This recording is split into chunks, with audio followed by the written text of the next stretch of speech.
Sithandeni mabhinqa kithi.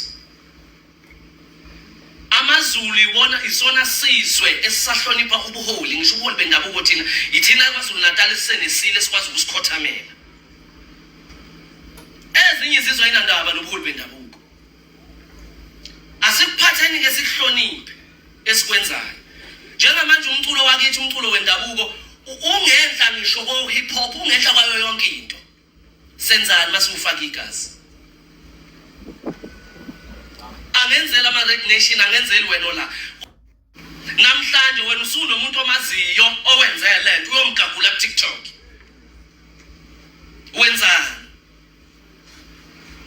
Wenzani? Thina kokwethu ukukhuluma kuphelele la.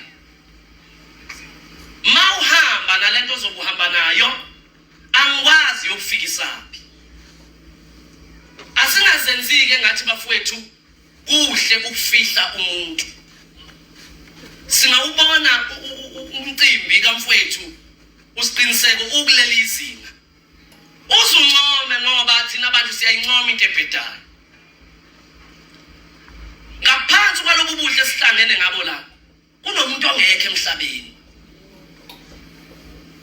Musukuphuma la wena uyothi bekubhora noma bekumnandi, ayikho into emnandi la.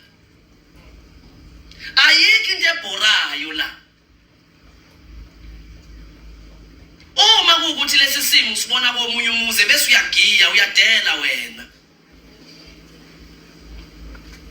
Uyadela wena. Ilawo mazwe engishiya nawo angisho kubantu abadala. Abantu abalapha ku TikTok majority yabo abantu abasebancane. Abantu abazelwe obaba okulindele ukuthi kusasa sizobona umakoti kuye. Kusasa kuzovuka umuzi wakubo. Hloniphanani bafowethu. Sondelani mayingekho induna zensizwa manje eGoli, hamba nobekana kumanje. Ukuze nikwazi ukucontrolana, insizwa icontrolani induna mayingekho. Ngiyatholisa kakhulu ukudlalela ithuba. Lo myalezo bengifisa ukuphathisa. Uma nikwazi ukufinyelela kiwo wonke lamaqhawe aphezulu, eniwaziyo ukuthi ngikhuluma ngobani. Okuyibona amaqhawe njengamanje anithatha nibeka kule level, athatha uMaskanda ubeka kule level. Kwaze kwahlukana kwathiwa khona oEast no West. Thina sizaloku khona oKaizer no Pirates. Ngeke usibone sibulala la indaba yeChiefs nePirates. But I think now ama leaders, lawa leader, lama groups kumele abe khona, abe visible kuma social network. Uyikhuza lento. Kwake kwalo abalandeli beChiefs nePirates kudala, kodwa kwadinga kuIvan Khoza noKaizer Motaung ukuthi ababe united. Uqala. Mani yokwazi ukubatshena ngelinye ilanga izukusiza lento. Umculo wabo siyawuthenga, siyawuthanda, senza yonke into, kodwa kumnandi ukuthi sizoba nemicimbi efuzele ngoba nakho sithenga umculo wabo.